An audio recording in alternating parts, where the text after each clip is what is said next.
Get ready to turn back the clock today. We are going to fix some makeup mistakes we all have made, myself included, that are aging us. I've got some tea for you guys, because when I tell you I've made all of these mistakes, I have pictures to prove it.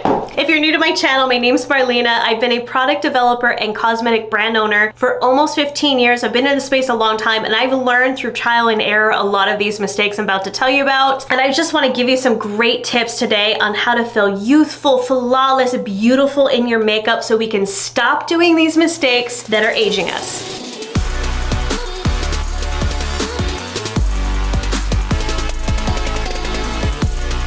Makeup mistake number one is cakey face. This is the most common one. I have been the most guilty of. I look back at some of my pictures, I'm like, wow, I really piled on that foundation. Even today, I'm feeling a little heavy, you guys, I'm not gonna lie. So I have to constantly keep myself in check and be like, no, back down on the foundation, Marlena, put it down. So one of the fixes to the cakey face is obviously to apply less foundation. So one thing that I really like to do is recommend some formulas that are highly pigmented but thin formulas. So one of them I have is the Dermablend Flawless Creator. This is no joke, you guys. It is the most intensely pigmented foundation I've ever tried. The reason I like it though is because a little goes a long way. So you can take one drop of this, buff it all over your face, and it gives you the coverage that you want without it being thick or cakey, because you want the least amount of product possible. The other trick I really recommend is to use the right brushes to apply it. I love the Anisa Pinnacle Foundation brush, you guys. I've talked about this a lot because it is my go-to brush. Let me show you. So when you use the right brush, such as a buffing tool, I really like this as I've gotten older because it buffs it into the skin. So let me show you guys my hand. My hand is dry, it is crackly. It'll give you a great representation of skin that has some texture. So when I go to take a brush like this and I buff my foundation into the skin, it's forcing the product in and around all of my fine lines, and you would think that it would bring them out, but it doesn't. It almost causes this filter effect above those wrinkles because I'm buffing it onto the skin, kind of smoothing it out and giving me a clean canvas. Like, do you see how smooth my hand is? Look at that compared to my dry hand going on here. So I love using a brush like this because it gives me a flawless finish. It buffs it in. You can tap it in certain areas if you want. So tools really matter, and the formula matters.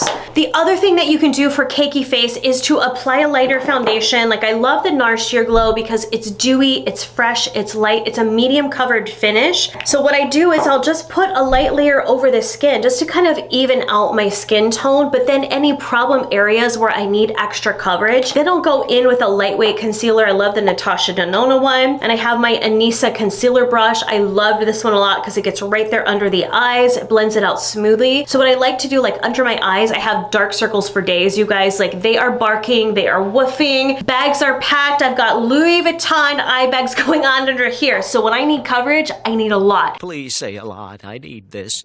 But I don't want to keep piling on and packing on the foundation layer after layer after layer. So what I do is I put a light layer foundation, and then I go in with maybe the Dermablend or the Natasha Denona concealer, and I just cover that area of the under the eyes where I need extra coverage, maybe a little bit of redness around my nose, and let the rest of my face kind of breathe with something lightweight and buildable. So don't be afraid to kind of spot treat certain areas instead of just applying multiple layers all over the face. Only put those extra layers where you need it. The other thing causing your cakey face is too much powder. Like, as we get older, we tend to get more dry skin. We want luminosity. And so this is one thing that I have been so guilty of, is having to reel myself in from the powder, because I used to put it all over my face. Oh, okay, there we go. Way too much powder on here. But now as I've gotten older, I only apply it around the T-zone where I get oily. I don't put it all over my face because it's gonna mattify, it's gonna look thick, it's gonna give me that cakey appearance. And the trick I like to use is take these sponges. You can get them from Amazon, they're super inexpensive. You dip it into your favorite powder. I love the One Size Beauty one because it's lightweight, it truly is blurring. And I only apply it here, like under the eyes, to set my concealer, around the nose, chin, a little bit on the center of the forehead. That is it. I leave the rest of my face dewy and fresh, and that gives me that luminosity and not that cakey appearance. And then the last reason you have cakey face is because you are not hydrated enough. So your skincare is everything. Make sure you're putting on a deep hydrating mask at night before you go to bed. Make sure you're toning with a hydrating toner. And then if you, after you apply your makeup, you look at it and you're like, oh, this looks a little bit cakey or a little bit dry, get a hydrating mist. I love the Peach and Lily Glass Skin Veil Mist. It's my go-to toner when I just need some hydration. And I literally, after I do my makeup, I just mist this all over the face. And what it's gonna do is any powder that I did put down, it's gonna kind of melt it. It's gonna add some dewiness, some hydration, and that's gonna make me look youthful and fresh. Makeup mistake number 2 is panda eyes. I've been guilty of this as well, you guys. So as we get older, we tend to want to apply a lot of eyeliner around the lash line because we tend to lose our lash definition. We want some darkness there to kind of define the eyes, but what happens is you start putting eyeliner all along the upper lash line and the lower lash line, and it may be fine when you're in your 20s, but as we tend to get older, doing that kind of harsh line can start making the eyes look a little bit tired. Like even today, I'm feeling like, okay, I really should soften this just a little bit more. I told you guys I was guilty too. So one fix for the Kung Fu Panda,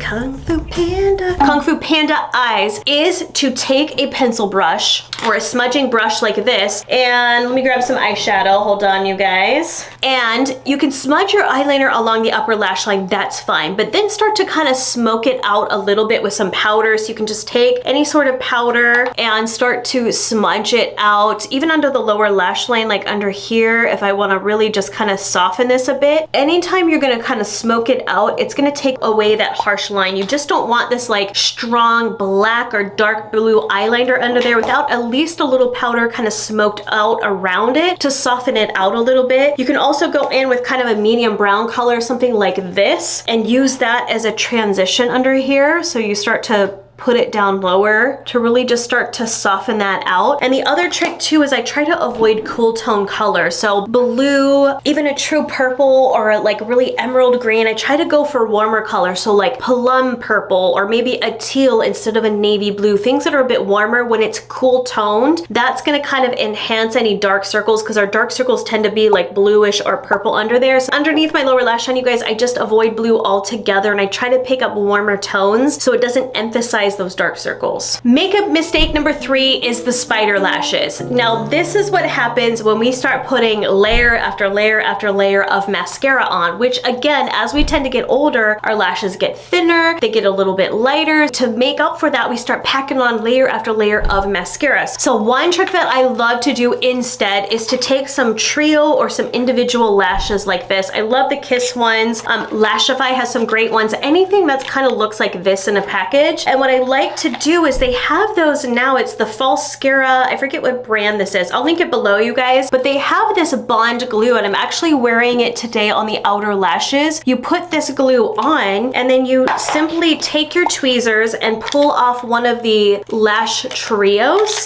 and you place it underneath the lash line. I know this sounds scary, you guys. Some of you are like, what? You kind of put it under here, it sticks to the glue, you kind of do this, and it instantly gives you thicker lashes without having to apply multiple layers of mascara. If that makes you uncomfortable worrying about putting them under the lower lash line, you could take traditional lash glue, dip it in, and then set it here on top of the lash line. But I like doing these little trios versus a whole strip of lashes because it looks more natural, they're easier to apply, it's faster, it's less messy. It's just my go-to way to give me fuller, darker looking lashes without having to pile on layers of mascara. Makeup mistake number 4 is Oompa Loompa bronzer. I am so guilty of this, you guys. Like, I have done that a lot. Even today too, I was like, is it too Oompa Loompa for me? I feel like I'm doing okay a little bit today, but it's really hard because most bronzers you get out there are so freaking orange. They're the wrong color. So a couple brands that I really like, I love the Makeup by Mario ones. This is not promoted in any way. I just really love his bronzers because they're more of a neutral tone. I don't know if you all can see. It still has a little bit of warmth, but it's not orange. So that's the trick, is to find a bronzer that is not too warm for you. If you you feel like you have a hard time finding that, get a contour powder instead, and you can use that to kind of contour under the cheekbones. Let me show you an example of something that's too warm. Like, I use this to warm up my face, but as a bronzer, it really is straight up orange. Do you guys kind of see the difference? Like, this has warmth, but it's not orange. This to me, let me swatch it for you guys. This is a MAC Pest Powder. Like, you know, it's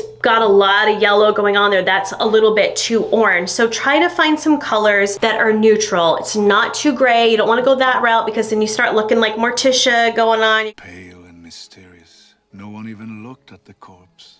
Got some, like, you know, kind of vampy vibes going. You want a neutral shade, something that is literally a color like this, several shades darker than your skin tone. Like, this is my natural shade, a little bit darker than that. If you have deeper skin, go for something darker, but the key is neutral. It's not too gray, it's not too orange, it's right there, just a neutral brown color. The other thing that can kind of give the appearance of a Loompa Loompa face is where your foundation stops right here, and it may not be the exact color for your skin. Like, the foundation is too dark, it's a little too warm for your skin, and you stop here. The rest of your face and your neck and chest are totally different color. It gives you that Oompa Loompa look because like all of this is orange, this is all white down here. So I always, you guys, I buff my foundation down the neck and on my chest. Like, I'm wearing foundation right here on my chest. If I have a low cut blouse like this, I always put foundation here so my face, my neck, and my chest match, so I don't get that harsh line. I don't look like I'm two totally different colors. It's all blended in. And again, I use that Anissa foundation brush like this because it's such a great buffing foundation brush, and I literally will just take the foundation, I'll buff it here a little bit, I'll come down the neck, and then if I want it to set, I can take any sort of setting spray, spray my chest so it doesn't get all over my clothes, and I'm good for the rest of the day. It will last all day long, one color,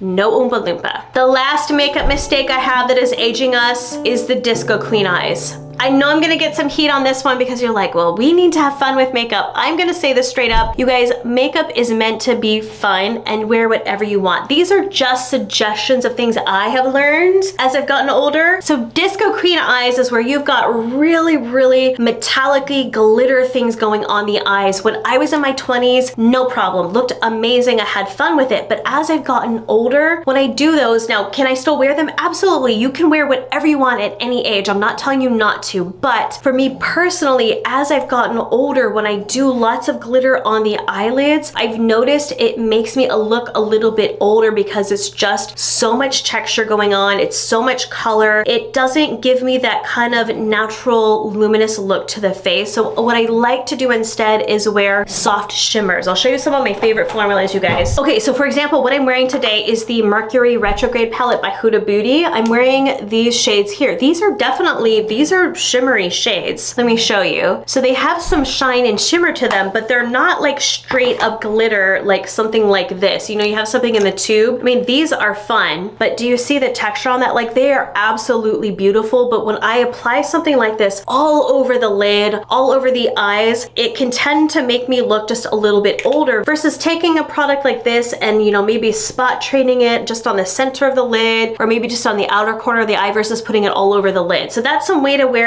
glitter and texture and still have some fun, is maybe not put it all over the eye. Just pick one little area where you're putting it on, or switch to something that is a shimmer instead, a formula like this, like what I'm wearing on my lids. Like, I still, do you guys see? I mean, it's still shimmery, it's still fun, it's colorful, it's vibrant, but it's not making me look so much older because of all of that really intense sparkle and texture and that Disco Queen vibe going on. You know what I mean? That is some intense glitter. That is still sticking on there. So those are my 5 makeup mistakes that I personally have made that have made me look a little bit older. What do you guys think? Do you agree with me or not? Let me know in the comments below what makeup mistakes you have made, how you have fixed them, or if you don't agree with my 5 that I've chosen, let me know, sound off below. So thanks for watching, you all. Don't forget to subscribe to my channel, and I will see you next week for another makeup video. Have a great one. Bye.